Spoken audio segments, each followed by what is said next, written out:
Hey y'all, this is Lee from The Funeral Portrait, and this is musicfiends.com.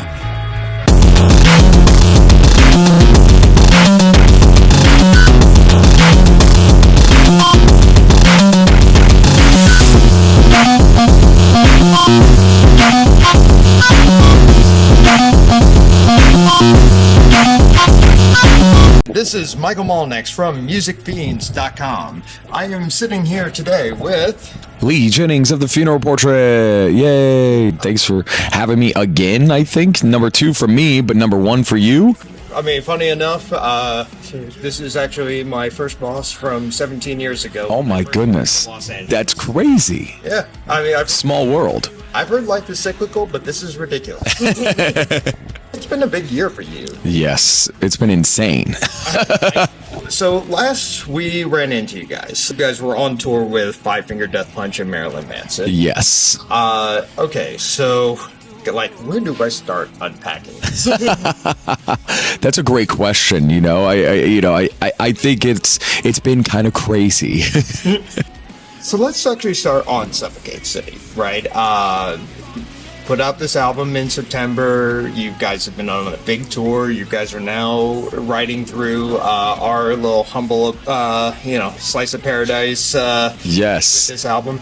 What's been the reaction so far? We were a band that we would play maybe Come and Take It right here, right? To maybe 15 people when we would come through, right? Unless we were, of course, on a bigger tour. But for us, like, if it was a headliner, there would be like 15 people, right? Now it's become a thing of like, we can kind of almost sell out these rooms by ourselves. Like, now it's becoming like a competition for kids to get tickets to shows. It's one of those things. Like, I a lot of these shows on this tour have sold out, and I'm getting reached out by some of our even like most dedicated fans. Like, hey, I was trying to wait until like, how we used to. I could get it right when I had money or something. Right before the show, or I could get tickets at door. And I'm like, you can't do that anymore. Sorry. So it's been crazy. So that's I think the biggest part is the idea of like people coming out, people knowing the songs, right? And not just that, but like, we have a song like on a record called Hearse for Two, right? It's about my grandmother passing away, and I talk about that on stage a lot, and I talk about it in our posts, and I have kids that come up and be like, just want to get a hug and stuff like that because they just went through the same thing or stuff like that, and that's why we're doing this, and that's why this is why we're here. It's just cool that it's now amplified up to these big rooms and doing what it's doing. Hearse for Two, this is obviously one of the big singles. You just put out a music video for it. I've also heard you mention this has been like the most probably emotional or really spiritually taxing for you song that you guys have tackled. So I mean, did you guys go into the recording session with this mission in mind? We do a thing where we kind of sit down and we're just like, what do we want to write about, right? That's really what it is. It's like, okay, what do we want to write about? And most of the time we're like, we want to write about, like our song Dark Thoughts is about like having OCD and anxiety, right? So we wrote about that, right? Late 2019, my grandmother passed away, and we started writing songs for this record in early 2020. So one of the things that I wanted to tackle was the idea of loss in general, like losing not just a family member, losing like one of your closest family members to someone that like raised you, and especially when you're not prepared for that, right? Because a lot of people, they're, they've been sick for years or stuff like that. Like mine was very like all of a sudden. It was like 2 weeks, it was like boom. And we were all like as a family just taken back. And, I think it was something that I was just like, we gotta cover this. We gotta talk about it. The term like Hearse for Two for a really long time. I read it in like a book, literally probably like in high school. I don't remember. I have notes. So on my like iPhones, literally I have this one note that literally is from the very first iPhone that I ever had that just keeps continuing on and on and on. And one of the lines in there is called like Hearse for Two.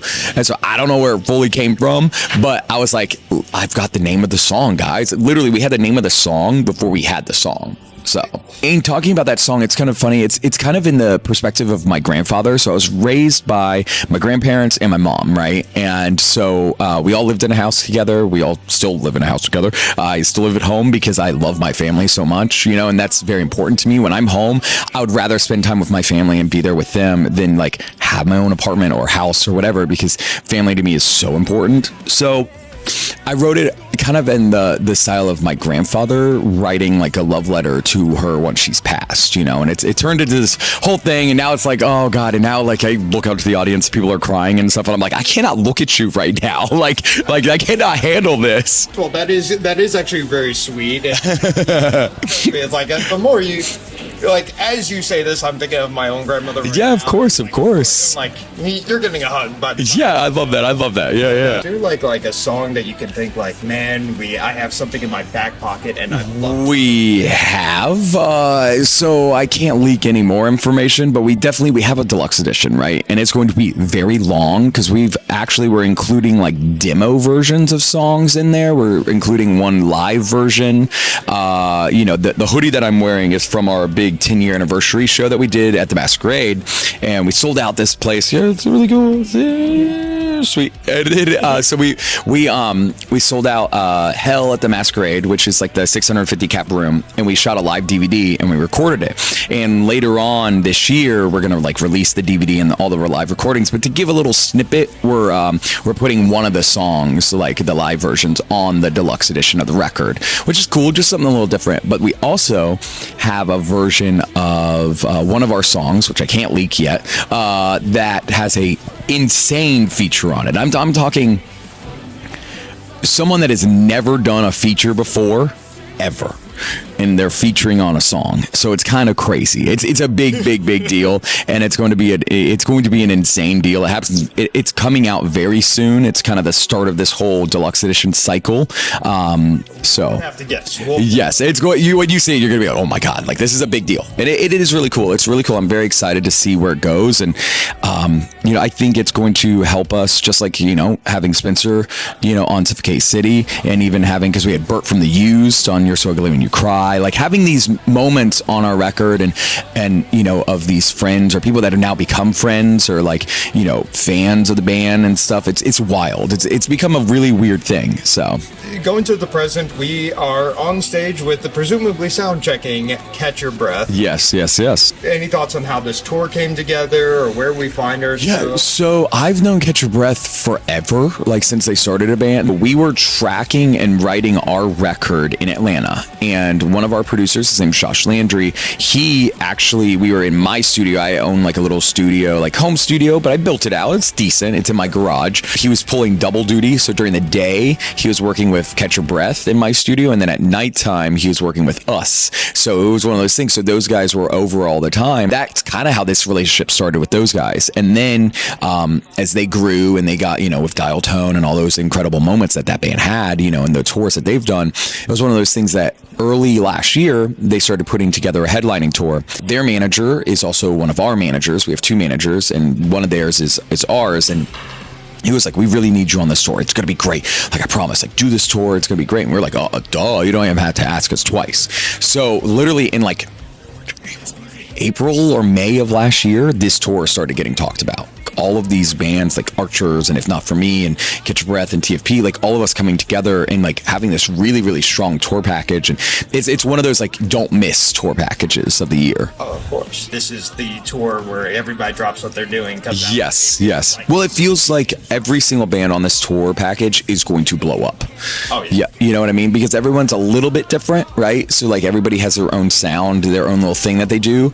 And I think that that's bringing different genres of people together into one room, and it's really cool because I see so many people of just going down the merch line and being like, okay, I'm gonna get something, If Not For Me, I'm gonna see something, or Archers, something from TFP, and something from Catch Your Breath, you know, and that does not happen very often.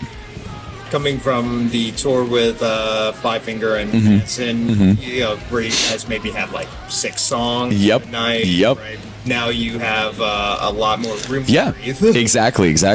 Yeah. I say to Catch Your Breath. Yes. Is there like a song that, you know, maybe you've added into the roster, into the lineup, like a deep cut or something, where you just find like the crowd absolutely. Oh yeah, so it's crazy because on that Five Finger tour, you know, we had about 20 minutes each night, so we played 5 songs in 20 minutes, which was insane. It was like a nonstop movement.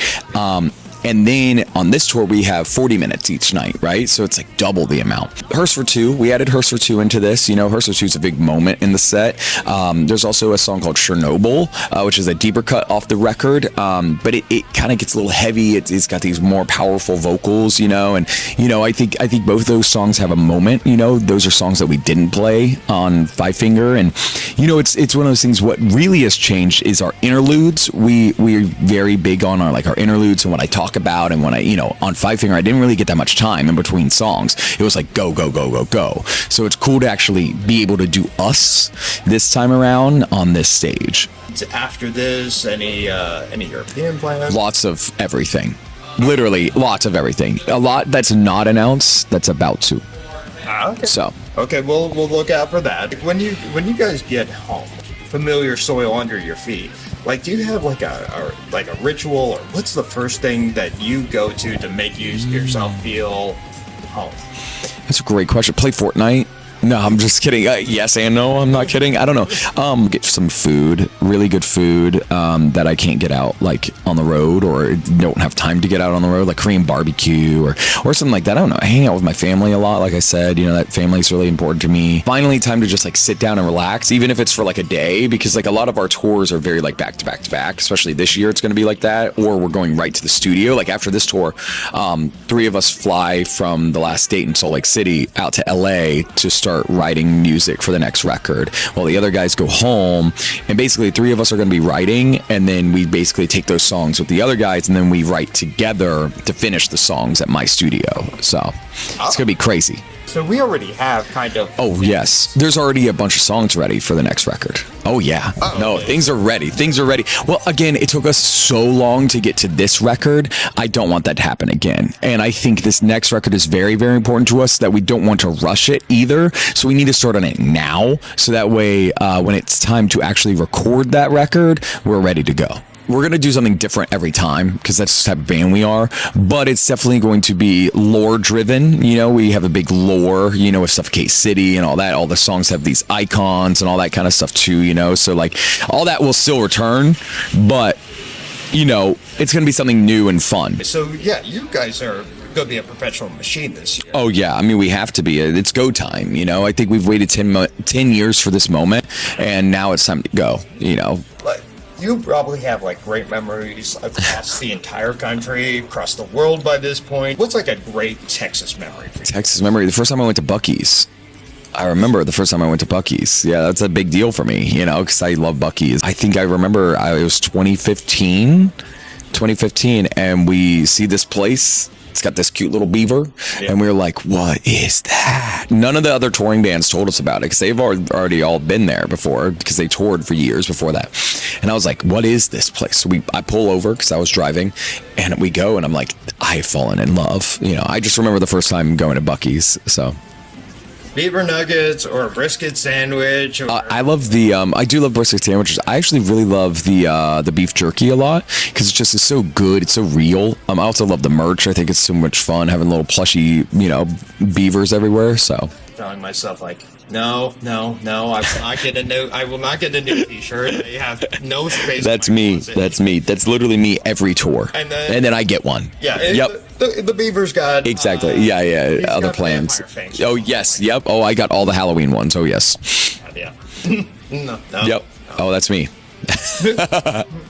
You know what? Yes. I'm glad to know I'm not alone. Oh, definitely not. Definitely not. This has been Michael Mullenix with MusicFiends.com.